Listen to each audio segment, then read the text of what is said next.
Hi, I'm Janelle Shires, Youth and Family Program Director here at the Center for Spiritual Living in Seattle.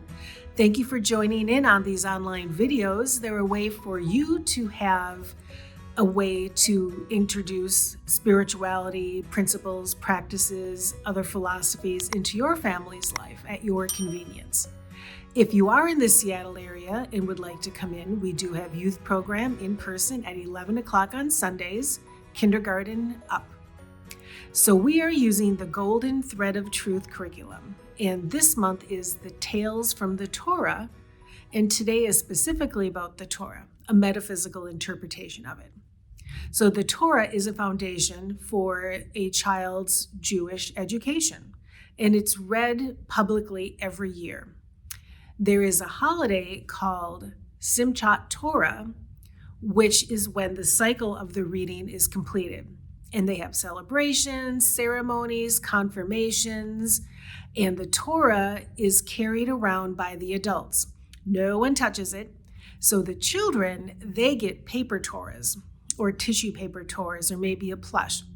So we'll talk about that later as a little idea for you to do with your family. But the Torah is the first 5 books of biblical Hebrew and primarily made up of God's instructions to Moses.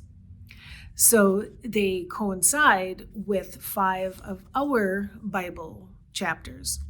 And I'm going to read these because I want to get the pronunciation as close as I can. So the first is Barashid, in the beginning, and that is Genesis. The next is Shamalt, going out, which is Exodus. Veka, and he called, which is Leviticus. Bamidbar, in the wilderness, is Numbers, and Davarim, second law, is Deuteronomy.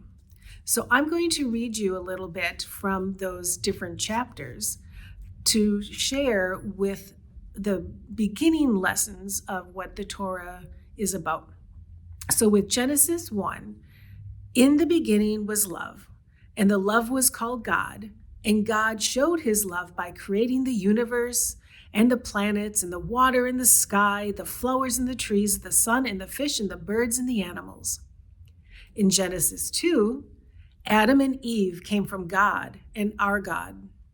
Adam and Eve lived in Eden, a place of pure peace, joy, and love. God gave Adam and Eve free will of choice. Their choices would help them learn the path to get closer to God while they were on earth. With Exodus, God shares his laws with Moses. Exodus details the story of the people of Israel worshiping the golden calf. The true law is the presence of God within each of us, not a separate statue Moses receives and shares the 10 Commandments. With Leviticus, the laws outlined in Leviticus focus on respect for the animals and plants of the earth and respecting ourselves and others. In Numbers, the book of Numbers focuses on the importance of community and the love for one another. The Israelites wandered in the desert for 40 years after their freedom from slavery. The festival of Sukkot helps us remember what our ancestors did to gain our freedom.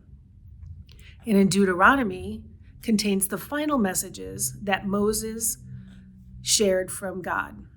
It includes guidance on matters of law, war, rituals, and religious celebrations. So I've got 3 questions for you. What is the Torah? It's a book of divine law. And why was love the only thing in the beginning? Because love is the essence of God. And why is the Torah read publicly every year? To remind us of the importance of how we conduct ourselves in life and in our oneness with God. So we talked about the children and not being able to touch the Torah. So a craft you can do at home is just making yourself your own little scroll, your own little Torah. I had some tissue paper around and a little bit of yarn. If you want, you could stick a couple pieces of candy in there. But that would just be a nice reminder of that spiritual education and how that looks for the Jewish children. So thank you for joining me today. I'd love to hear your comments. Put something down below. Feel free to contact me. My email's listed there also. And I will continue to do these for you so that you have them when you want to use them. Thanks.